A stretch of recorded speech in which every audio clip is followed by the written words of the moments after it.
తెలుగువారి number 1 choice Telugu matrimony.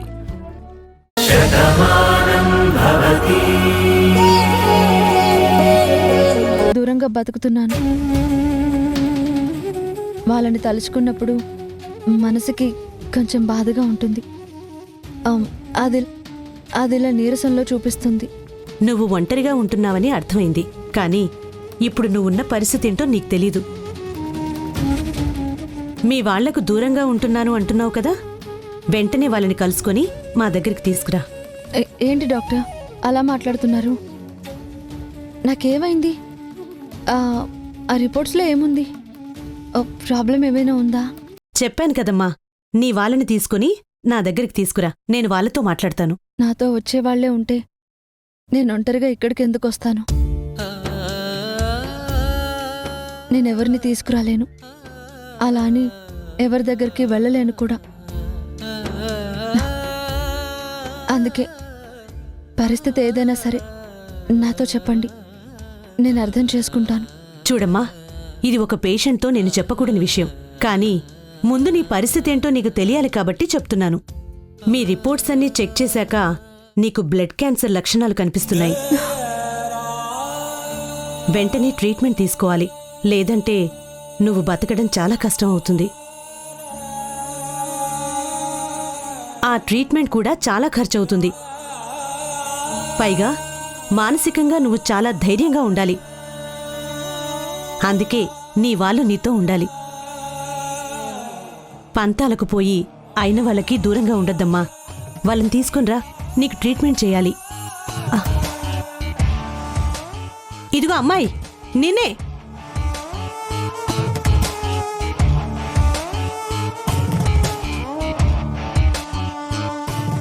నా రాత మారిపోయింది.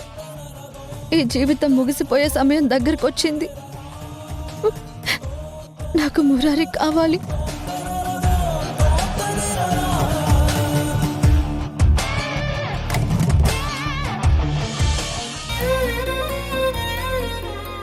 మురారి గారు, మీరు సంతోషంగా ఉండండి. ఇంకా ఎందుకండి అలా ఉంటారు? ఇన్ని రోజులు ఎక్కడెక్కడో వెతికాం, కానీ రాధా జాడ ఎక్కడా దొరకలేదు. కానీ ఈరోజు తను ఎక్కడుందో తెలిసింది. మీరు తనని కలుసుకోబోతున్నారు. నా నమ్మకం నిజమైంది భాను. ఇక్కడుంటే రాధా ఆచూకీ తెలుస్తుంది అనుకున్నాను.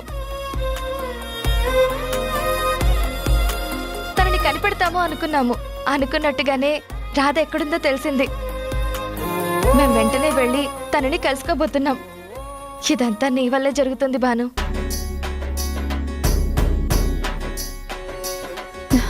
Thank you Banu, thank you so much. చూసావా, ఇంట్లో వాళ్లకన్నా మురారి గురించి ఎంత గొప్పగా ఆలోచిస్తోందో. మురారి కళ్లల్లో నీళ్లొస్తే ఈ భాను అస్సలు తట్టుకోలేదే. మురారి బాధపడ్డాడంటే భాను తెగ బాధపడిపోతుందమ్మా. మురారి నవ్వే వరకు తను ఏడుస్తూనే ఉంటుంది. ఏంటో ఇంత అనుబంధం. భాను, ఈరోజు నేను కూడా నీతో పాటు ఇంటికి రావాలి. అమ్మ కార్యక్రమం నా చేతుల మీదుగా జరగాలనుకున్నాను, కానీ ఇప్పుడు నువ్వు నన్ను వెళుతూ వెళ్ళమంటున్నావు. అన్నయ్య, ఈరోజు అమ్మ ఆత్మ శాంతించడానికి ఇంట్లో ఒక కార్యక్రమం చేస్తున్నాం.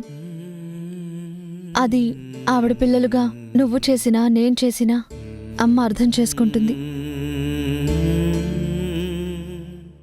కానీ ఇప్పుడు మురారి గారి పరిస్థితి చాలా ఎమోషనల్గా ఉంది. ఇన్ని రోజులు ఎక్కడుందో అని వెతుకుతున్న మనిషి ఆచూకీ తెలిసింది. ఇప్పుడు వాళ్ళిద్దరిని పంపిస్తే ఆయనంత దూరం కార్ డ్రైవ్ చేసుకుని వెళ్ళలేరు. అందుకే సాయంగా నిన్ను పంపిస్తున్నాను. ఆయన రాధాను చూసిన మరుక్షణం ఎంత ఫీల్ అవుతారో నాకు తెలుసు. అలాంటప్పుడు ఒక మనిషి సాయం ఉండాలి. అందుకే నువ్వు అక్కడికి వెళ్ళాలని నేను చెప్తున్నాను. నువ్వు నిజంగా గ్రేట్ భాను. మా గురించి నువ్వు ఇంతలా ఆలోచిస్తున్నందుకు మాకు చాలా సంతోషంగా ఉంది. అవును బాను, మీ విషయంలో మేమేం చేశామో నాకు తెలీదు, కానీ నా విషయంలో మాత్రం నువ్వు చాలా బాగా చూసుకుంటున్నావు. రాధ నేను కలవాలని నాకన్నా ఎక్కువగా నువ్వే కోరుకుంటున్నావు. నాకు చాలా ఆనందంగా ఉంది. ప్రేమించిన మనిషి దూరం అయితే ఆ నరకం ఎలా ఉంటుందో నాకు తెలుసండి. మనం అంతగా అభిమానించే మనిషి మనకెందుకు దూరంగా ఉంటుందో తెలీదు. అనుక్షణం వాళ్ళ గురించి తలుచుకుంటూ వాళ్ళని కలుసుకోలేనందుకు మనలో మనమే ఎంత బాధపడతామో అనుభవించిన నాకు తెలుసు.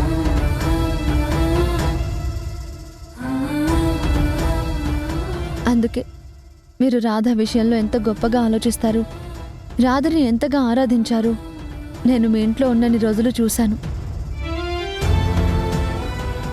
అలాంటి రాధ మీ ప్రేమను కాదనుకుని ఎందుకు వెళ్ళిపోయిందా అని నేను ఎన్నోసార్లు ఆలోచించాను.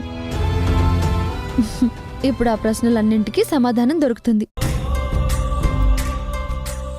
రాధ ఎందుకు వెళ్ళింది, మిమ్మల్ని ఎందుకు కాదనుకుంది, మీ నుంచి ఎందుకు దూరం అయిపోయింది, ప్రతి దానికి అక్కడ రాధ సమాధానం చెప్తుంది. ఇన్నాళ్లకి మీరిద్దరూ కలవబోతున్నారన్న ఆలోచన నాకు చాలా ఆనందంగా ఉంది. అందుకే మీరు వెంటనే అక్కడికి వెళ్ళాలి అంటున్నాను.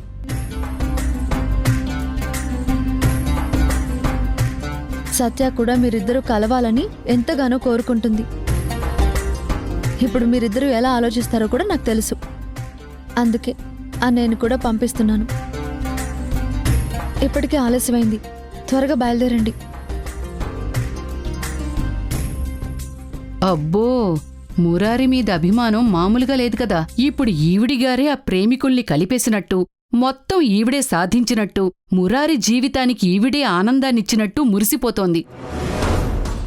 ఏమే, ఎంతైనా అభిమానమే వేరు. మురారి ఆనందిస్తే భానుకి తెలియనంత పులకరింతొస్తుంది. పద.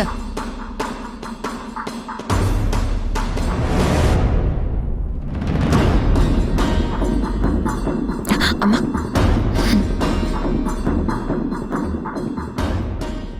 ఓ,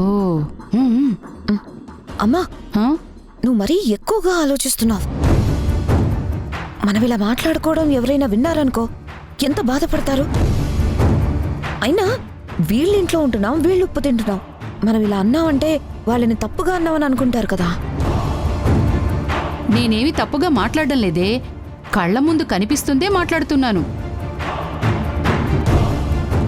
అయినా ఈరోజు వాళ్ళమ్మ తద్దినమని చెప్పింది కదా, అక్కడికి వెళ్ళి ఆ పనులు చూసుకోవడం మానేసి మురారి గురించి ఇంతలా బాధపడిపోతోంది. మురారి కన్నీళ్ళొస్తే కరిగిపోతుంది, మురారి జీవితం ఏమైపోతుందో అని తెగ బాధపడిపోతుంది. నిజంగా ప్రేమించిన మనుషులు కూడా ఈవిడ ఆలోచించినంతగా ఎవ్వరూ ఆలోచించరేమో. అంత చనువు ఎందుకు తీసుకుంటుందో ఏమో మరి. అమ్మా, వాళ్ళింట్లో అంత అభిమానంగా చూశారని చెప్పింది కదా, ఆ అభిమానాన్ని ఇలా చూపిస్తోందేమో. అభిమానానికి కూడా హద్దులుంటాయే పిచ్చిదానా. మాట్లాడడానికి కూడా కొన్ని మర్యాదలుంటాయి. సరే, వాళ్ళంటే తను ప్రేమించిన రాధే అనుకుని భానుని చూశారు. ఇప్పుడు కాదని తెలిసింది కదా. భాను కార్తీక్కి భార్య, ఈ ఇంటికి ఇల్లాలు. ఇంత గొప్ప ఇంటి కోడలు అవన్నీ మర్చిపోయి ఆ రోజు వాళ్ళంత అభిమానంగా చూశారని ఈ రోజు ఈవిడిలా చూస్తూ మాట్లాడుతుంటే చూసేవాళ్ళకే చాలా చిరాగ్గా ఉంటుందే. ఇక మనం మాట్లాడుకుంటే తప్పే ఉందిలే. అయినా మనకెందుకొచ్చిన గొడవ చెప్పు, పద వెళ్ళిపోదాం.